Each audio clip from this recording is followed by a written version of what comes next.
सज्जनों, आज का विषय है अंतिम सत्य क्या है। बड़ा ही गूढ़ प्रश्न है और जितना ये सरल लगता है उतना ही गहराई से आत्मा को झकझोर देने वाला भी है। बेटा, इस संसार में जो कुछ भी तू देख रहा है वो सब क्षणिक है, सब कुछ बदलने वाला है। धन आएगा, चला जाएगा, यश मिलेगा, फिर मिट जाएगा, संबंध बनेंगे और फिर टूट भी जाएंगे। पर एक चीज है जो कभी नहीं मिटती, जो कभी नष्ट नहीं होती, और वही है अंतिम सत्य। अब प्रश्न उठता है, क्या है वो अंतिम सत्य? शास्त्र कहते हैं सत्यमेव जयते, पर कौन सा सत्य? क्या वो जो आज है और कल नहीं रहेगा? क्या वो जो परिस्थिति बदलने पर खुद बदल जाए? नहीं बेटा, ऐसा सत्य नहीं होता। सत्य तो वही है जो अविचल हो, अविनाशी हो, शाश्वत हो, और वही है परमात्मा।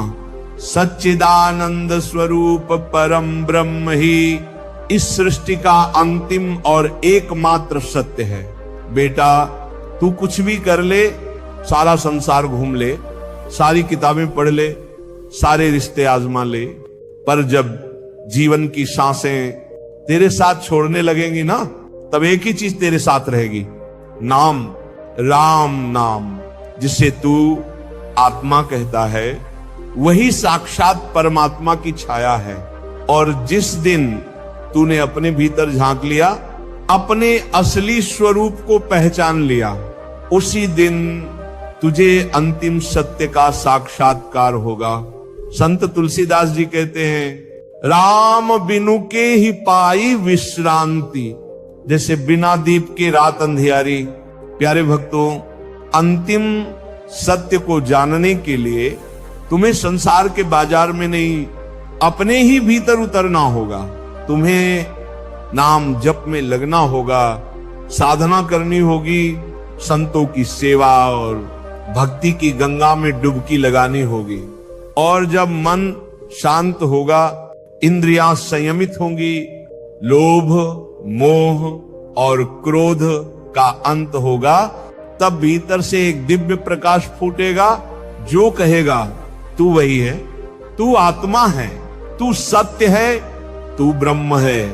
यही है अंतिम सत्य। अहम ब्रह्मास्मि शिवोहम सोहम। बेटा, ये अंतिम सत्य ना तो शब्दों से जाना जा सकता है, ना किताबों से, ना तर्क से, ना युक्ति से। ये केवल अनुभव से जाना जा सकता है, और अनुभव केवल भक्ति से आता है। इसलिए उठो, भजन में लगो, नाम का सहारा लो, संतों की संगति करो और अपने भीतर के अंतिम सत्य को पहचानो। क्योंकि बेटा, जो कुछ भी तू देख रहा है वो सब मिटने वाला है, पर नाम और परमात्मा ये कभी नहीं मिटेंगे।